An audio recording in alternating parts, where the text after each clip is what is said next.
അടുത്തത് കന്നിക്കൂറാണ്. ഉത്രത്തിൻ്റെ മുക്കാല്, അത്തം, ചിത്തിര, അര, ഇതാണ് കന്നിക്കൂറ്. ഇവർക്ക് വ്യാഴം 11ാം ഭാവം ആയതുകൊണ്ട് എല്ലാ തരത്തിലുള്ള ആഗ്രഹ സമ്പൂർത്തിക്കും അനുകൂലമായിട്ടുള്ള സമയമാണ്. 10ാം ഭാവത്തിൽ ബുധനാണ്. ആ ബുധൻ വക്രത്തിലുള്ള ആയതുകൊണ്ട് പൂർത്തിയാകാതെ കടന്ന ചില ജോലികളും മറ്റുമൊക്കെ വീണ്ടും ശ്രദ്ധയിൽ വരികയും അത് ചെയ്യാൻ അത് കൃത്യമായിട്ട് ഏറ്റെടുത്ത് പ്രാവർത്തികമാക്കാൻ സാധിക്കുകയും ചെയ്യും.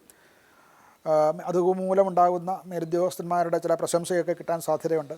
അതുപോലെ IT, അക്കൗണ്ടിങ്, ബാങ്കിങ്, അധ്യാപനം മുതലായിട്ടുള്ള, അതുപോലെ സർക്കാർ ജോലികൾ, ഗവേഷണം, ഇങ്ങനെയുള്ള കാര്യങ്ങളിലൊക്കെ പ്രവർത്തിക്കുന്നവർക്ക് മികച്ച പുരോഗതി ഉണ്ടാകാൻ സാധ്യത കാണുന്നുണ്ട്. ധനപരമായിട്ട് പഴയ ചില കുടിശ്ശികകളൊക്കെ തിരിച്ചു കിട്ടാൻ സാധ്യത കാണുന്നുണ്ട്. വരുമാനമുണ്ട് എങ്കിൽ പോലും ആവശ്യങ്ങൾക്ക് വേണ്ടിയിട്ട് കൂടുതൽ ധനം ചെലവ് ചെയ്യേണ്ടി വരും. വിദ്യാഭ്യാസം, കുട്ടികളുടെ വിദ്യാഭ്യാസമോ ഒക്കെ ആയിട്ട് അതിനും കൂടുതൽ പണച്ചെലവ് ഉണ്ടാകാനുള്ള സാധ്യത കാണുന്നുണ്ട്. ഓഹരി നിക്ഷേപം, അതുപോലെ മ്യൂച്വൽ ഫണ്ടിലുള്ള നിക്ഷേപം, അതൊക്കെ അമിത റിസ്ക് ഇല്ലാതെ വളരെ സൂക്ഷിച്ച് ചെയ്യേണ്ടതാണ്. അത് ചിലപ്പോൾ നഷ്ടത്തെ ഉണ്ടാക്കാൻ സാധ്യത കാണുന്നുണ്ട്. ആരോഗ്യപരമായിട്ട് ഉറക്കക്കുറവ് ഉണ്ടാകാം.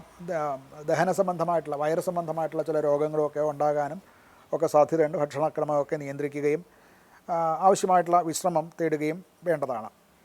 കുടുംബത്തിൽ മുൻപുണ്ടായിരുന്ന ചില അഭിപ്രായ വ്യത്യാസങ്ങളൊക്കെ പരിഹരിക്കാനുള്ള സാധ്യത കാണുന്നുണ്ട്. മക്കളുടെ വിദ്യാഭ്യാസം, ചില മത്സര പരീക്ഷ, ഇതിൽ നിന്നൊക്കെ ചില നല്ല വാർത്തകൾ കേൾക്കാനും സാധിക്കും.